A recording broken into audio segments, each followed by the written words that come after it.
This is Sushil Rapatwar and welcome to my channel Sushil 2020 Plus. Wish you a very happy World Sanskrit Day. It is a day celebrated to raise the awareness about this wonderful language and promote its usage, obviously. So in this video, we have got a very special guest who has closely worked with the likes of Louise Banks, AR Rahman and many other world famous musicians in India as well as Hollywood, and he is going to enthrall us with his unique style of Sanskrit. More about it in the later part of this video. We will quickly cover below points prior to moving forward in this video. First, reasons to learn Sanskrit. I will speak in Sanskrit here with you all to demonstrate how easy it is to learn. Thirdly, I will tell you a funny story, and that too in Sanskrit, and I bet you will be able to understand most of it.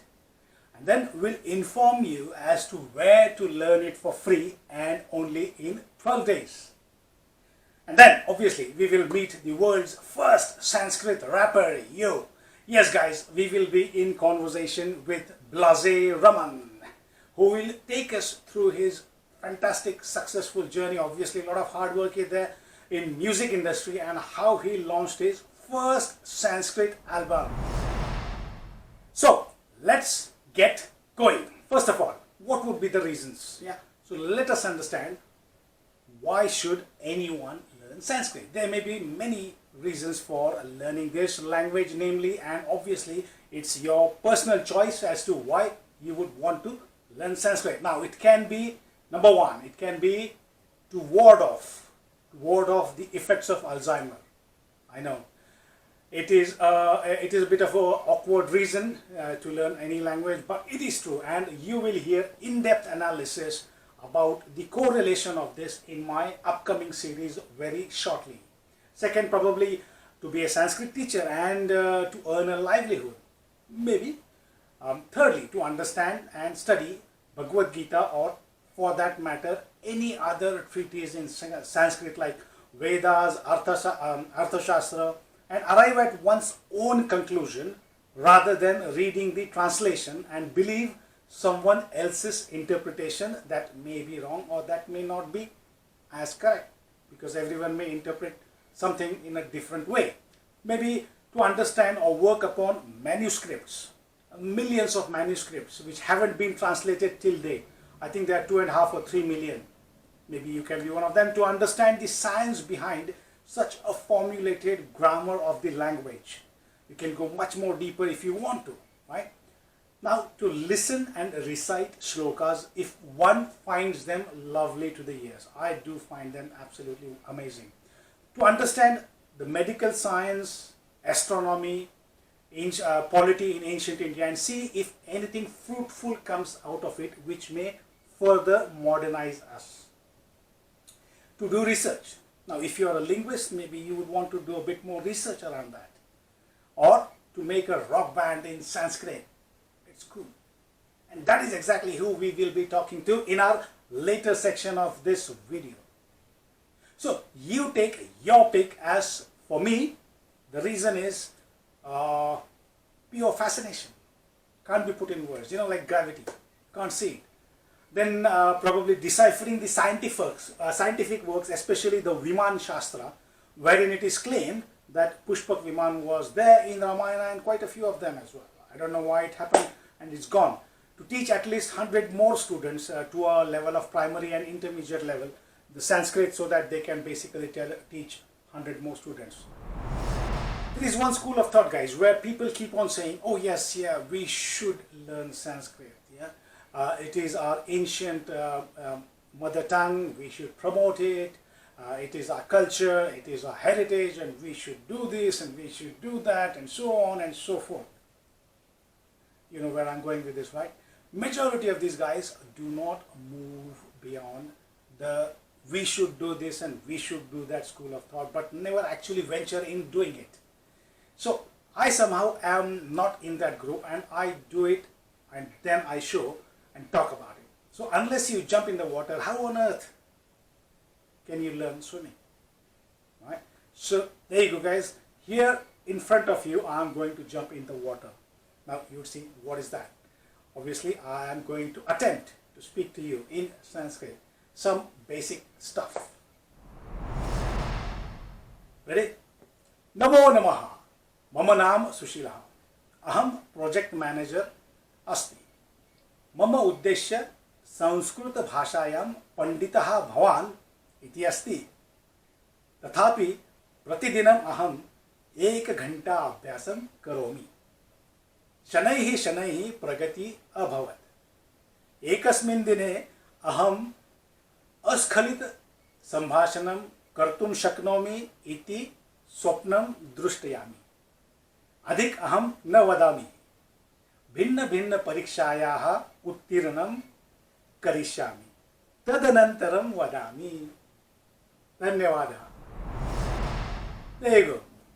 Was that difficult? You can get to speak not only this but much more in just 12 hours. Yes, 12 hours spread across 12 days, wherein you give an hour a day and that's it basically.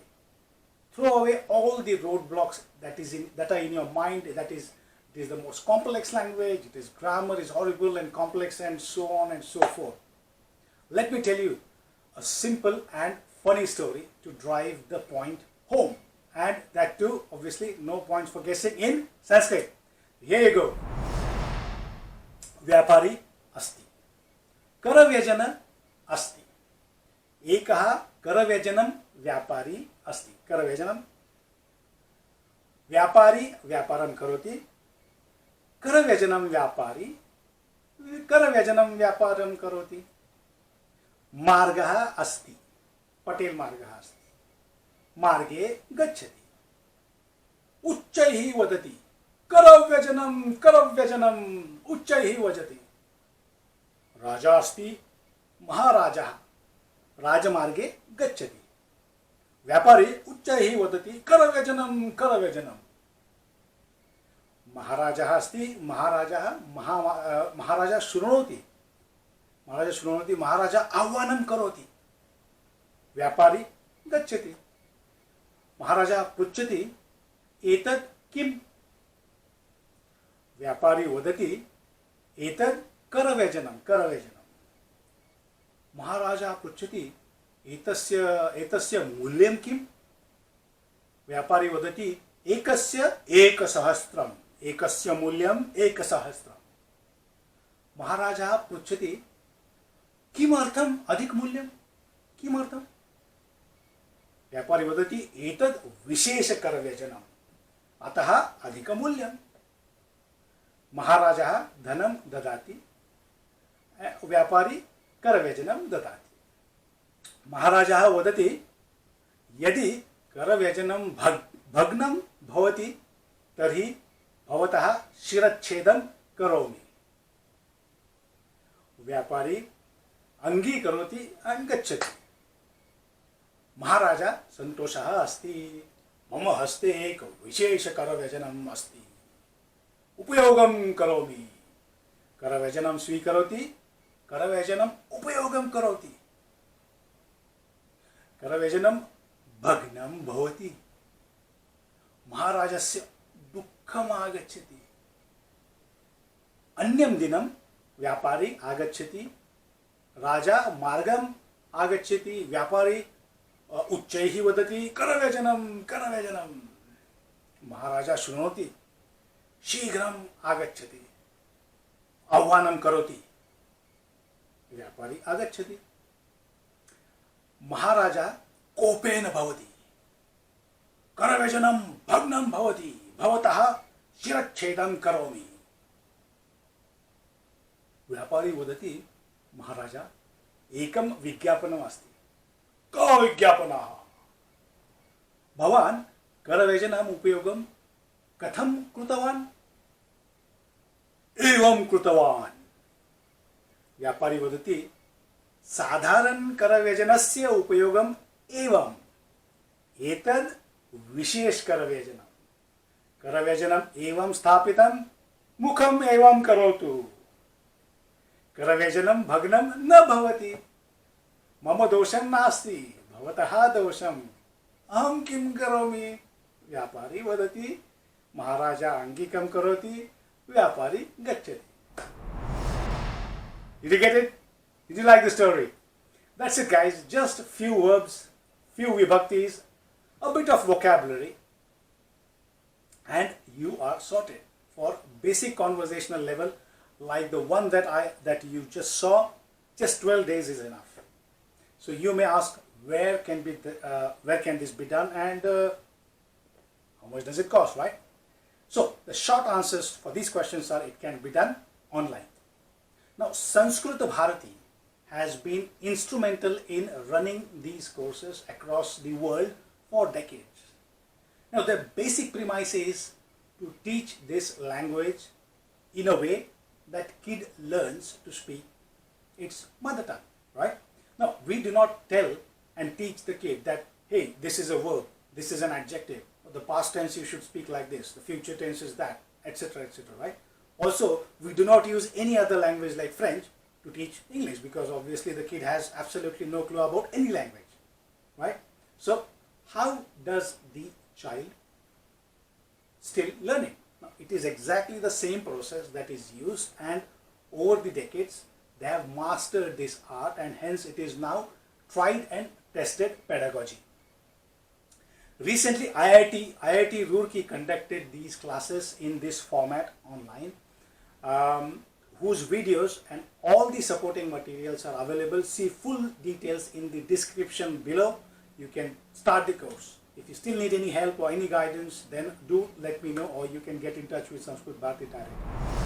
So, you'll ask, how much does it cost? £0 and 0 pence, that's it. Best things in life are free. The only thing that is needed now is your will to learn it. If you can sustain your will till 12 days, then I bet you will then carry on. And even if you don't, then at least you've got some basic foundational understanding that you can probably boast of within your circle. Now, ladies and gentlemen, without further ado, I'm really honored to present to you a world's first Sanskrit rapper. Yes, you heard it right. World's first Sanskrit rapper. Sanskrit is the most flexible language and is extremely adaptable. There is no need whatsoever to have blinders and straitjacketed by viewing that it is the language only of the elite, and it has to be done or said or spoken or sung only in particular style. Right? Now, if this language has got to be reborn and is to flourish, then it is important that we see it and hear it in many different forms and styles, and rapping is one such style where you have got to sing it in a particular rhythm and particular style. So let us hear the story of the famous rapper BlaaZe. Now, I would suggest you do hear the whole story, but because it is very interesting. But just in case you have to jump onto a particular topic or aspect, then you come back to the remaining points later on, then you can do it. I have posted the timestamps of various questions that he has answered in the description below. So you may jump onto that, view it, and then come back. But if not, then just listen to the whole interview. Hello, everyone. We have got an extremely special guest here with us on this show. I'm really pleased to welcome BlaaZe. Welcome, BlaaZe, on this show. Hey, what's up? Thank you for having me, Steve. Brilliant. So our audiences would like to know much more about you, slightly about your background, and then the big surprise. So I'll keep it on the later part of the talk regarding the big surprise. So first and foremost, tell me how many names you have got. Yeah. And what is the mystery behind whatever? How many names you've got? 8 or 9, the full name if you would like to. So tell us about this mystery about the names, and then eventually how did you settle on BlaaZe? Well, I go the other way. So actually, blase means to do your own thing in French. He's very blasé about it. Okay. And that's how that blase actually stuck, because I've been doing my own thing pretty much my whole life. Right. But my actual name when I was born is Lakshmi Narasimha Vijaya Rajagopala Sheshadri Sharma Rajesh Raman. And in short, at home they call me Rajesh Raman. Yeah. But most of my life, it's like I've been keeping that a secret because I grew up in Zambia in Africa. Yeah. And that's not something you tell everybody, man. That's your number one clue to getting bullied, you know? So Yeah. I just went as Rajesh, and uh, Lakshmi Narasimhan is actually, my granddad was working in a temple in Bombay, and he said, you know, Lakshmi Narasimhan is arriving. So when I was being born, it was Lakshmi Narasimhan. Vijaya is because it was Vijaya Dasami Day. Oh, So it's yes. Vijaya. Rajagopala is my grandfather's name. Sheshadri Sharma is our clan, Sheshadri Sharmas. Rajesh, because my mom was a big Rajesh Khanna fan back in the day. And my sister's name is Rekha. So she was into Rajesh and Rekha. Okay. So, and Rahman, because that's my dad's name. But I had a question on Instagram some time back when somebody asked me this. And one of the fans said, yo, can you rap your name for me? So it goes a little something like this. Lakshmi Narasimha, Hima be the first to, Hima be the Lord, Hima coming right through you, Vijaya. Yeah, them to see me, them to see Vijaya. Cause I'm me, born on Vijaya, that's a me day. Samra them say, this boy ya go far, Raja Gopal, Shesha, Visharma be the name of the clan. I'ma make the assumption that you will understand, and the name which is next be the one I love best, cause my mother, she a sing it when she put me to her chest. Be an actor, superstar, star at the time. Rajesh Khanna, man, him a fine and a Rahman. It be the name of me father, Rahman. It be the name of me father, Lakshmi Narasimha Vijaya Raja Gopal Sheshadri Sharma Rajesh Rahman.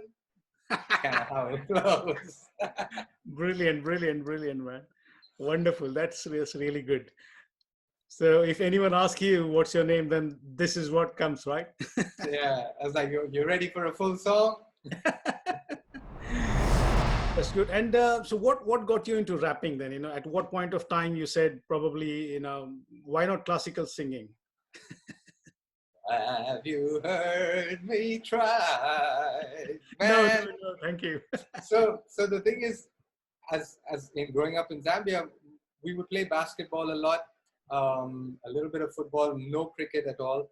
And from there, it kind of evolved to being on the playground to just rapping. And it was something that my friends all started to do, and I picked up on it. I was like the only Indian kid in the group, and it was just something that about it that you could express yourself, you could express your thoughts, and you didn't have to think too much about how to make it into just 8 sentences and make a tune out of it.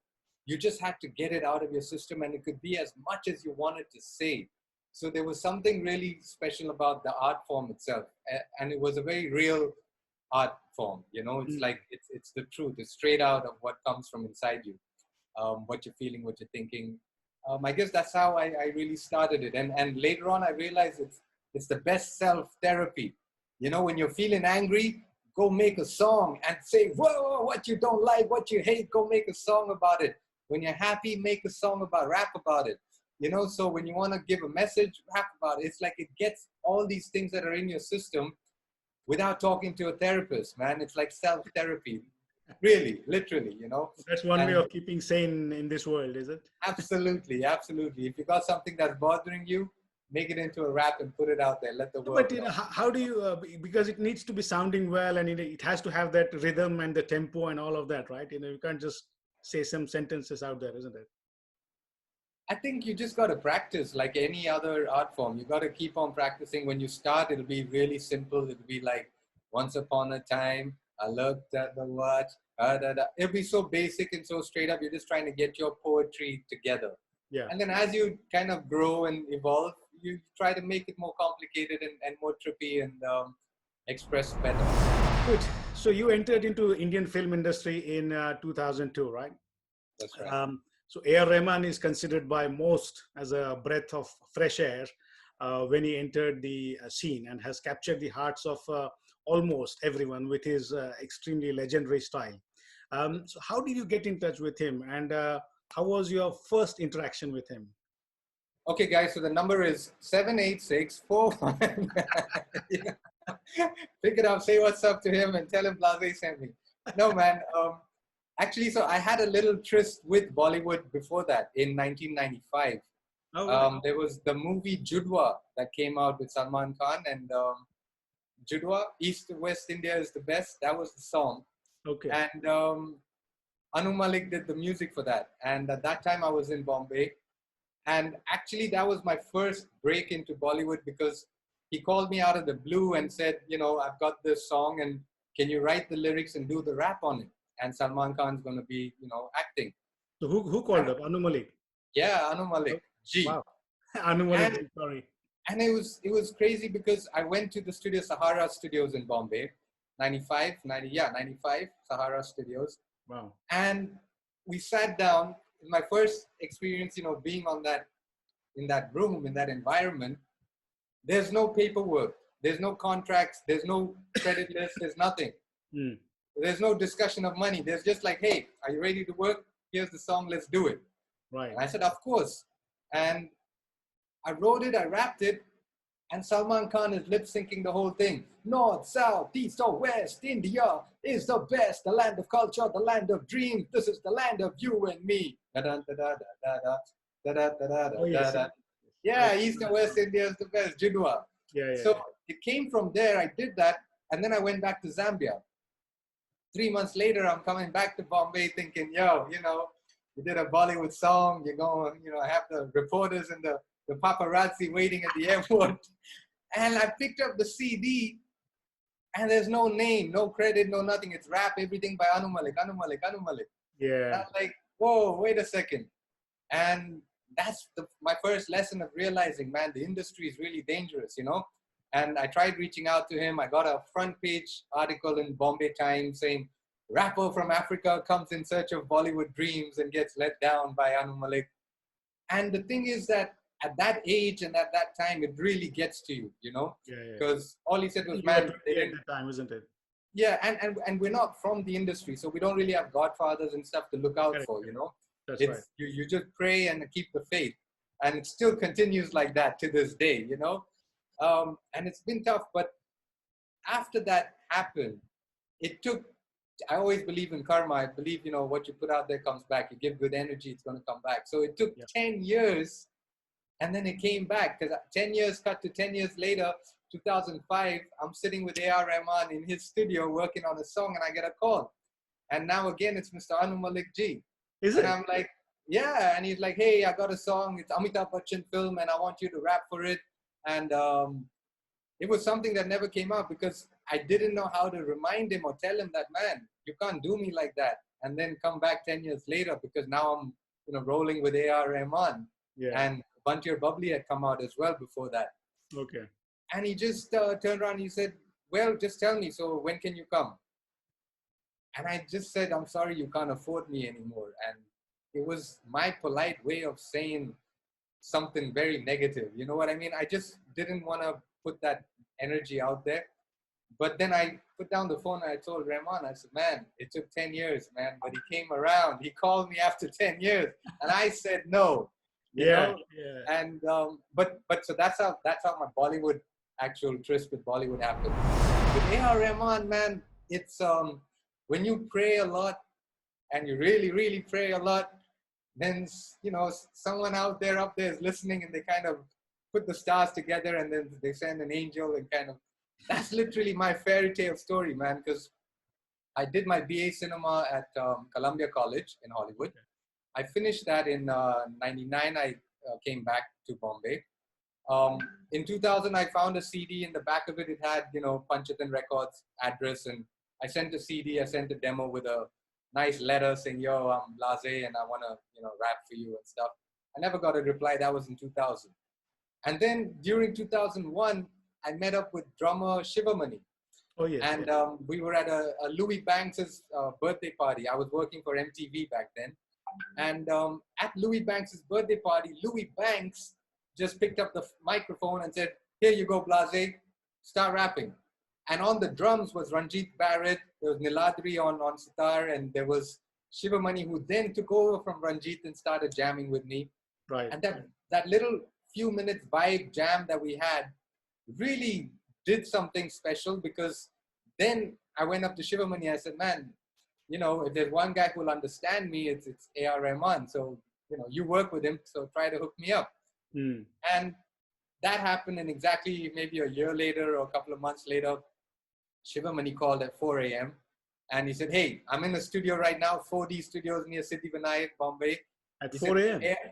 4 a.m. He said, AR is here. If you want, get here in the next 15 minutes. Oh my God. My wife was asleep. I said, "Hey, I gotta go." I got up and I went. And Yeah. I met him just for like 5 minutes, gave him my other CD. I said, "Yo, BlaaZe here, and I'd love to do some stuff." He said, "Okay." He just smiled. Didn't even have a real talk or anything. He's just like, "Okay, cool, thank you." He's a shy guy, isn't it? Yeah, but very sharp. So he just said, "So can you rap in Tamil?" I said, "No, but I can try." And I think that should be the attitude of everybody out there. Even if somebody asks you, "Yo, can you fly?" Say, "No, but I can try." Exactly. Exactly. Because you can. I mean, why not? So that was it. We finished that, and another couple of months passed. And now I was back in Bombay, and my wife was working for a music company back then, and she had to go and interview Rahman for something. So then again, I told her, I said, "Listen, I reached out to him twice. It's been like 2 years, and nobody's calling back. What's up with that?" So here's a CD. You're going to meet him. You can give it to him. It's my demo stuff. But please don't leave it there. Please ask him if he can listen to it right now, then he should take it. Otherwise, you got to give it back, because I don't have any more. I've just been trying to give him out, and it's a struggle. I said, so, and she said, "Are you crazy? I'm not going to say that to AR Rahman." And then we had a little issue about that. And then finally she said, "All right, give it to me. I'll see if there's time and if I can do something." Mm. And she was in Chennai, and this is July 2002. And I was working at a radio station by then. And at that time, I just got a call from AR's manager straight up. And he said, "Hey, Noel here. Can you come down to Chennai tonight to record a song?" And I said, "Hey, this is a scam. It's a joke or whatever. Maybe not." And then my wife called and she said, "I'm here. I did it. I gave it to him." And then before he could say anything, I said, "But he said he's already sent it to you twice. So if you can't, then he wants it back." And he didn't even listen to it. He said, "Oh, you got that much confidence? Then just get him on the next flight here. Let's work." All right. Okay. And it was, I don't know, man, it's all a blessing, honestly, because I asked my boss at the radio station whether I could go down, and he said, "No, you're in the middle of a job." And the radio was my life. I loved it. From Zambia days, I used to be doing radio, just because it was something I really was passionate about. But at that moment, I was like, this is my dream call. So right there and then, I just picked up my headphones. I said, "I guess I'm out. I guess I quit." And Tuesday afternoon, evening, I left the office, jumped on a flight. That's it. Yeah, I just walked up and walked out. And all right. I went down to Chennai. I recorded my song through the night. I had breakfast, and I was on the next flight back to Bombay the next morning. And I'm sitting at home. My parents are in Zambia.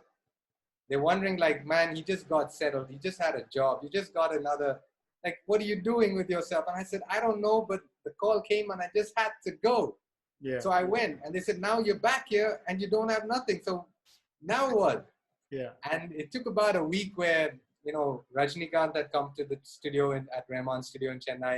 It was the Baba rap for Rajnikant's movie called Baba. That was my first film song down here. And he said it worked. He loved it. So come back. We want to record something else. And it could have gone either ways, man, but I guess it's a really big risk you take when that little voice in your head tells you to go do it. You just got to go do it. Brilliant. So that's how it happened. But just to let people know, because you asked, it's not an overnight thing, man. You can try for 1 year. If you don't get it and you give up, it's game over for you, not for anybody else. So honestly, it's just perseverance. You got to keep hoping that somebody is listening out there. No, that is good. That is good. Yeah, a good story about karma coming back, and then your perseverance as well. So that is wonderful to know. So today is the World Sanskrit Day, and you've become the first rapper to rap in Sanskrit, right? And I'm really pleased to be talking to you on this day, getting to know you and all the audience of our show. So how did you actually venture into this field of Sanskrit rapping? Because whenever anyone says Sanskrit, right, it automatically stereotypes it with mantras and strict rules, and basically it has an aura that it is something exclusive, right, and only for chosen few. But I think it is not, isn't it? In addition to all the wonderful things it has given, like Vedas and the Puranas and the Itihasas, I think that that anyone can and should speak without any prejudices. And in fact, I think the more you stretch and use it, the more adaptable it becomes. So, how did you come up with this first Sanskrit album and your venture into Sanskrit? Man, so it's kind of like a little funny story. Oh, It all would right, be, it would be go on. interesting. So, yes, like you said, even in Zambia, we had Balavikas, like Sunday school. In that, we'd learn some Sanskrit prayers and all that, but you never really thought of it as Sanskrit prayers. You just thought of it as, yeah, it's prayers, you got to go do that. And then I've not really been, in touch with it or thinking too much about it for many, many years. And then about 4 or 5 years ago, um, obviously, I mean, when you're in entertainment, your life goes up and down, there's a good phase, there's a bad phase, in general for everybody.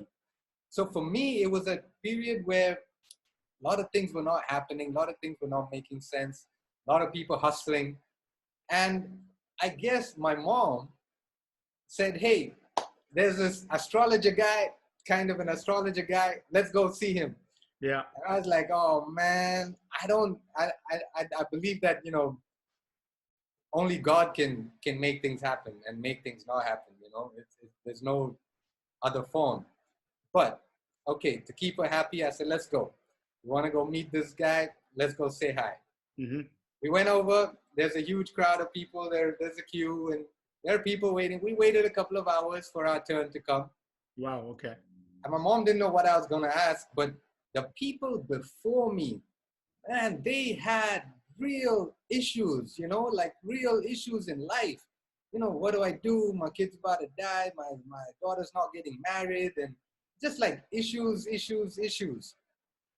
And to me, man, I'm honestly content and happy just being able to make music, have food on the table, shelter over your head. Um, there's another reason why I kind of became grounded, but I'll come to that later. But so I've never been greedy for that. So, or begging or run after things, which is crazy. But at that moment, when we got our turn, I sat in front of him and he asked me, he said, okay, what's your problem? And I said, man, I don't have no problem. He said, well, you're here. You waited all this while. Your mother looks worried. What do you want? And I said, well, maybe you can ask my mom what she wants. But personally, I don't want nothing. In fact, if you want me to ask you something, then I ask for your blessings. Bless me, and that's it. Like I can wait all these hours to respect my mom's wishes that, yo, there's something special about this dude. So what do you want to ask him? And I said, yo, give me your blessings. That's all I want. And he said, write it down what you want. So in the paper I wrote down, man, I didn't have no questions. It was just blessings. So when you literally come without an agenda, when you live your life being content and trying to be content, that's when miracles happen, man. So when I said I didn't just wanted your blessings, he thought about it for a good 5 minutes, okay? He prayed or however he does what he does. And he just turned around and he said, okay, I'll see you in 1 month's time. I want you to learn the Shamla Dandakam. And I didn't even know. I said, yeah, I thought like the Gayatri Mantra, Okay. Shamla Dandakam, yo, 8 lines, 12 lines, maybe 16 lines at the most. I said, okay, great. I was like, thank you. Maybe it's sorted. We're done. Let's go. I got to go make a song. And it was only that. He just said, I want you to learn the Shamla Dandakam. And I went and I got onto the internet and I Googled it. I found MS Subbalakshmi's version of the Shamla Dandakam, which is 24 minutes, 26 minutes long. Wow. And she's just going on and on and on. And I was like, yo, this is like one of those It's not a Gayatri mantra hustle, man. This is not 4 lines. What is he talking about? And then I listened to it every day, every day. And finally, I went back after 30 days. I didn't know it by heart. No way. It's too much. It's literally like a brand new language and You said 16 pages, isn't it? of non-stop lyrics just flowing. You print it on A4 and just have a look at it. It'll just keep going. Okay, it won't stop. But I went back and I told him, man, I know this bit, I know that bit. And he said, no. I'm saying I could open any page anywhere and you have to be able to continue, recite from there. So go back, do it, hear it every day, you'll get it. I said, okay. For me, it's just like a challenge and a blessing without being tested. It's not, you know what I mean? It's just something somebody asks you to do, like, yeah, why not? And honestly, man, I did it. And several months later, in between all of this, I went to a music director friend of mine called Paul Jacob. I do a lot of work with him. He looks a lot like you, by the way, brother. So I went up to him and I was like, hey, Paul, you know, there's this Shamla Danakam Kalidasa's first poem. I'm trying to learn it, I'm thinking, but instead of learning it, why don't we get the meaning in English and let me do a rap about it? Because that's what I was doing in my life at that time. And he just turned around and he actually came up with the first idea. He said, BlaaZe, instead of you doing an English translation about it, yeah, why don't you just rap the Shamla Dandakam? Wow, okay. And I never thought of that. See, until that point, I was just learning it because some astrologer told me to learn it like a prayer. But when he said, why can't you rap it? I said, well, I haven't thought about it. And now that got me, instead of hearing it once every day, I would hear it 3 times every day on a loop. I was like, let's go. And I'm telling you, after a point, it became such that we had our first, so I went back to him much later. I did it like, I started recording the rap. I started recording the verses. I took it to priests in temples, at least 8 times to one priest who I keep, you know, visiting for prayers and stuff, to get the diction and the pronunciation correct, to make sure that it was, you know, perfect, because otherwise it doesn't work. And while doing this over 6 months, 8 months of going on, trying this out, we had the Chennai floods. We had natural disasters of different levels, man. And we were living right here in Chennai, and the water just stopped at the doorstep. It luckily didn't rise into that, but a street down from us, it had taken over the whole first floor. So it's like a lot of things happen for which I believe it's the power of these Sanskrit syllables, you know. You don't have to understand it, but just the syllables have stood the test of centuries. So every time they're said out loud, and that's why many families today, they still play that Lalita Sahasranamam first thing in the morning. There's Suprabhadam. They play the Suprabhadam in the morning because there's something about the syllables that spread that aura and that energy of positivity and contentment, even if you don't understand it. And it really seems to have worked in my life, man, because we did that. And then when I went to Paul a couple of months later, I said, brother, I'm ready. Just take out, he's a bass guitarist. So I said, take out the bass, put on a beat, and I will rap live. Whatever you want, bring it on. And he said, really? Let's go. And the lyrics were there on the screen. And he just went on. After the first 2 minutes, you're like, okay, is this really going to happen? And then after 5 minutes, you're just hooked. You're just like, okay, man, this is a real deal. And it happened. We finished, and he said, now let's go get Rajesh Vaidya, who's like a legendary maestro sitarist. And told him, man, I can do the Shamla Dandakam by heart. And he said, just because you're saying that, and it's not such a popular thing, but I know how long it is. And if you can do that by heart, I'm joining. I'll play sitar on anything you want for free. And he's legendary, man. So he came and played on like 6 of our tracks. And it just kept growing from there, you know. It's like the priest would say, hey, why don't you take the Ganesha Pancharatnam and do something? Or why don't you take the Madhurashtakam and do something? And I just realized that if you can give it to them with a bass line and a beat, they're going to play it in their cars real loud. And when they play that, automatically, subconsciously, the vibrations are going to be good. Your day is going to be good. And, you know, hopefully that magic works. And that's how it happened. That's how we started it and kind of got to producing an album. No, brilliant. So your trip to the astrologer eventually materialized into you venturing into Sanskrit rapping, yeah? Yeah, but see, he told me the advice on just how to be happy and be content. If you're not asking for anything, and that really helps. Like, it's been 2 years since I've been struggling to get this Rap Bhakti Mala, the album, world's first Sanskrit hip hop album, out there, and just nobody's kind of been able to pick up on it.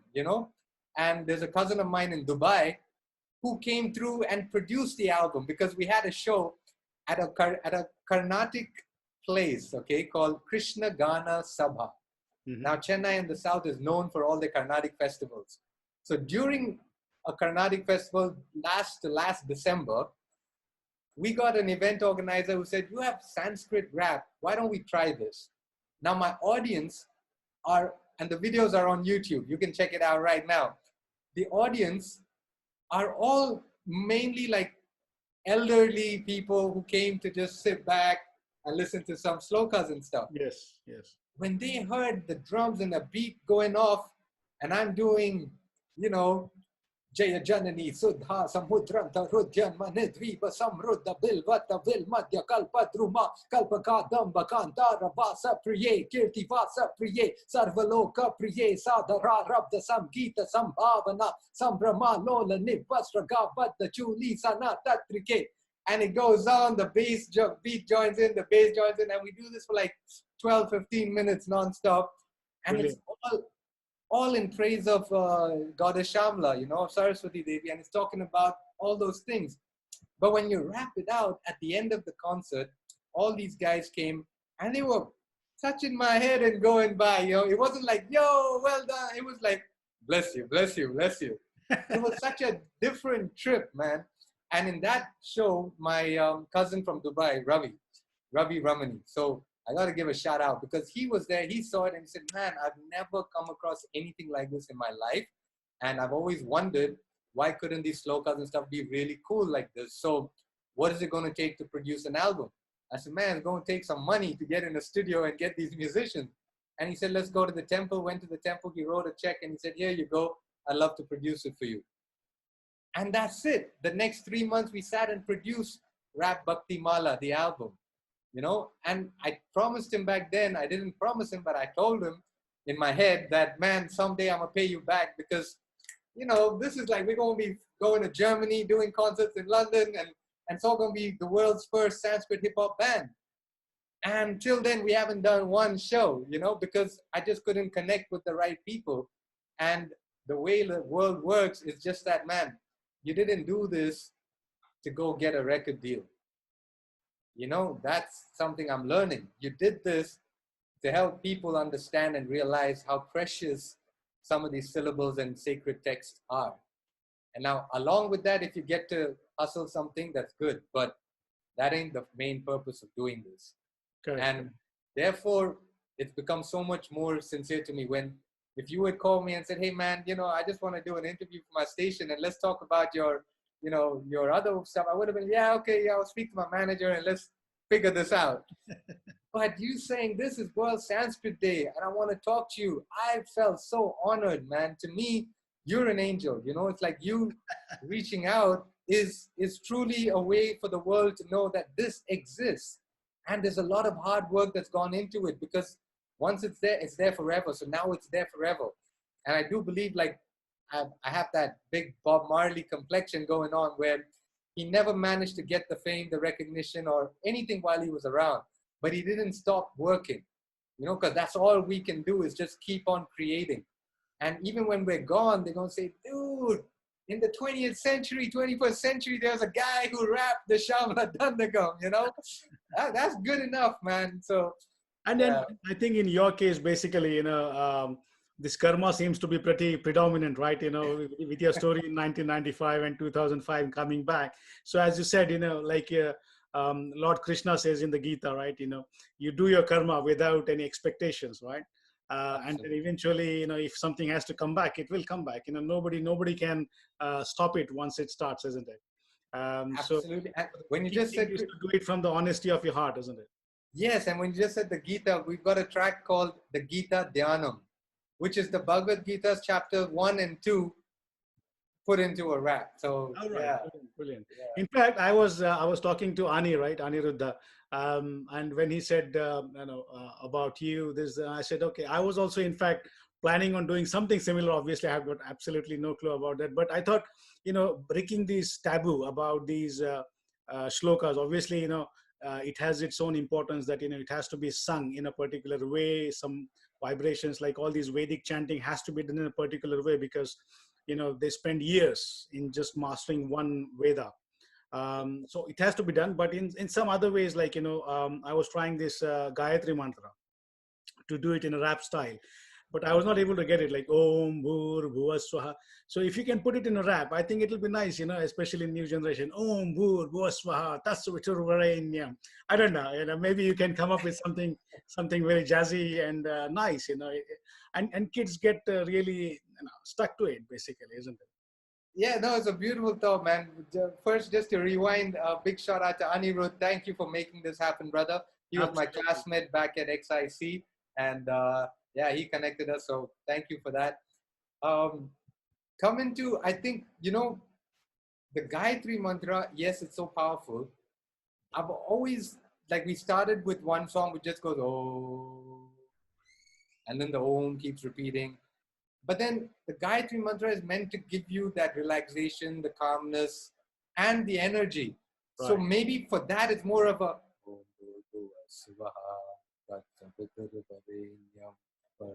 it's got to be a very laid back Snoop Dogg kind of rap. Kind of, yeah.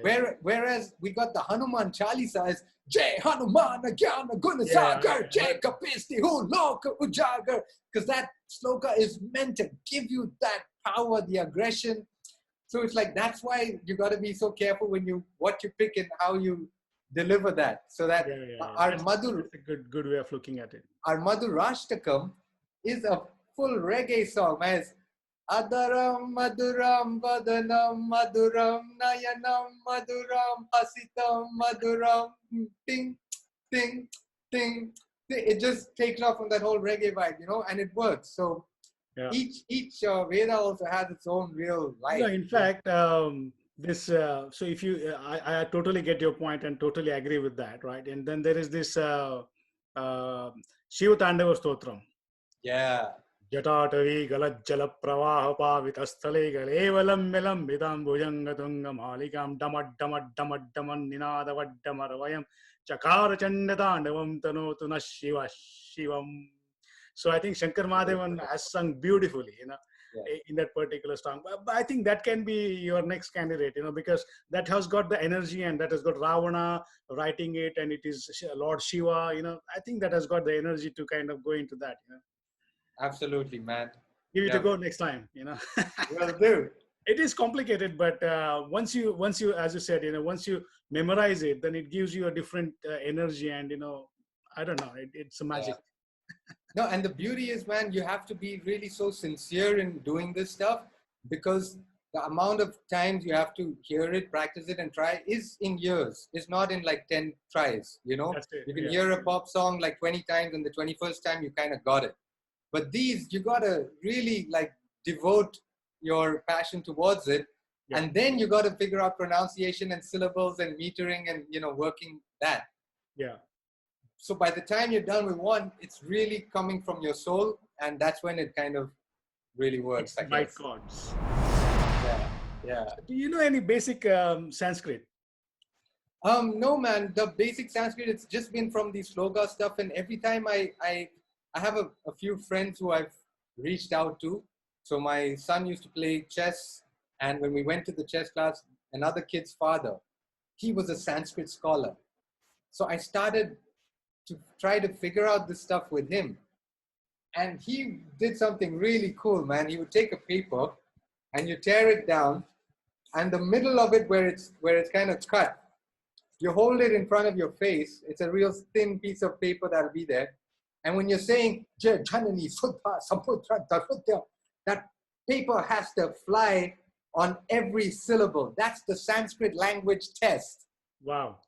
Yeah, and he was like, try it. If it flies on everything you say, then you got it right. I'm like, whoa, I'm gonna say that at an interview someday. Sudarshan, thank you. There you go. But But no, man, no, man, it's very tough, no doubt. That's what basically I have been learning it in last I think last week, last maybe 2 3 weeks now. So Sanskrit Bharati is a big movement in India and obviously abroad as well, and their whole focus is on spoken Sanskrit and making it as simple as possible. Like the kids, when they are born, we don't teach them verbs, adverbs, adjectives, isn't it? Yeah, They just pick up. exactly. They know Yeah. the plural, they know the past tense, future tense. So they automatically get it, right? Yes. We don't teach them that you should say said or I'm saying or I'm going. They just get it. So that's how they're teaching Sanskrit, that in the most natural way. Wow. Like agachati, gachathu, mama nama sushila, you know, bhavataha nama kim, right? So I'm asking you, what is your name? Then you can That's say mama nama, beautiful. then you can do a rap of your name. Yeah. So it is simple, and the whole idea on the Sanskrit World Sanskrit Day is to break those barriers and say that, no guys, it is not difficult at all. We can have simple conversational Sanskrit within 12 days, just maybe an hour a day, and you're sorted. And then Wow. obviously you can build on it and you can go as deep as possible. But for a conversational simple story of a crow, right, a thirsty crow, I can say that in Sanskrit, right? So Wow. so maybe next time when we talk, It'll do be a Sanskrit interview, and all of yeah, y'all can read absolutely. the Why subtitles if you want to know what's going on. not? Absolutely, man. Absolutely. That's what we want to do. Because look, yoga, right? Yoga has now gone international, right? Yeah. It's International Yoga Day. So similarly, Sanskrit has got so much to offer to the world. You know, like in Germany, it has gone crazy. In UK, there are a couple of English schools who have this Sanskrit chanting in their curriculum as well, because they found out that when children chant it, whether they know the meaning or not, it has a different impact, and the grades obviously kind of improve as well. So all of those things have been, so now more than Indians, I think the non-Indians are appreciating it more as well. So on this auspicious day, I think we should take it and make it like break the barriers, like what you are doing, like rapping, You, making it very simple to speak, etc., etc. And then you know, even singer Tina Turner, she came up with the Shanti mantra a couple of years ago. well, I don't know how genuine she was, or she just wanted to capitalize on the Sanskrit stuff. Everyone wants to kind of have their fame or whatever, right? But if you do it honestly, like you do, right? Because you feel it, you feel the vibration, and you do it honestly, and that's what matters, isn't it? Absolutely. So let's come to the last point. Then, what's your message to the youngsters regarding the Sanskrit language? Man, I think that if it's possible for someone like me coming out of Zambia to come up with a full CD on Sanskrit rap, it's really, you got to try it, just to, not for any religious or spiritual purpose, but for the syllabalistic purpose, for the want of being able to spread good vibrations and good energy. That has been proved over centuries. So they could not have been wrong for centuries. You know what I mean? And there's something magical when it was put together in the way that it is put together. That if you agree that the word Om, those syllables itself bring about peace, it's the first syllable of the universe. If those kind of things are something that you look into, definitely the syllables of Sanskrit are magical when you put them together. And then if you want to say it in a prayer, that's cool. But if you want to sing it, that's even better. But if you try to rap it, that's a whole nother level. And it's just, and rap is all about syllables and expression and playing with the meter. So it makes it much more interesting. And also the vocal exercise that you get from a real physical point of view, it clears up everything. When you spit out all those things, all your toxins come out as well. And when you finish saying it, you can do Telugu, Hindi, Malayalam, any other language a lot easier because of the exercise of your vocals that's been Yeah, yeah, happening. yeah. No, absolutely, totally agree. Last question then. What are you working on next, especially in the Sanskrit field? And if you want to buy these CDs online, or where do we go? So So tell us something. honestly, right now, as a band, as a group, we've got a band ready together. Where I'm sure Sushi will put out some videos out there, or you can look for it. It's Rap Bhakti Mala, and we want to spread the knowledge and the music. That's the bottom line. Right. So if you got a gig going on and you think, hey, let's try this out, then call us and let's come there and do it for you live. I think that's how powerful it will be. It's not about buying the CDs. And I put out a YouTube link with the entire album up on the link, on the YouTube link for free. It's just Rap Bhakti Mala, full album. Look for it and it's there. This is not a hustle to go get paid. This is a hustle to get you enlightened a little bit at least. So Good. listen to the stuff. And if you like it and you like what you hear, then give us a call and say, or send an email to, blaze@gmail.com, or ask Sushil right there. He'll put it down. But honestly, just try to spread the message. And if you can help in, being a part of that movement, I think that's going to be the future. Wonderful, wonderful, brilliant. So, BlaaZe, thank you very much for opening up your heart, telling us about your wonderful stories and how things have panned out, etc. And I think our audience will be really glad to know different perspectives and what goes behind the scenes to come up with these fantastic songs. There's a lot of hard work, a lot of memorizing, a lot of practice, reaching out to people.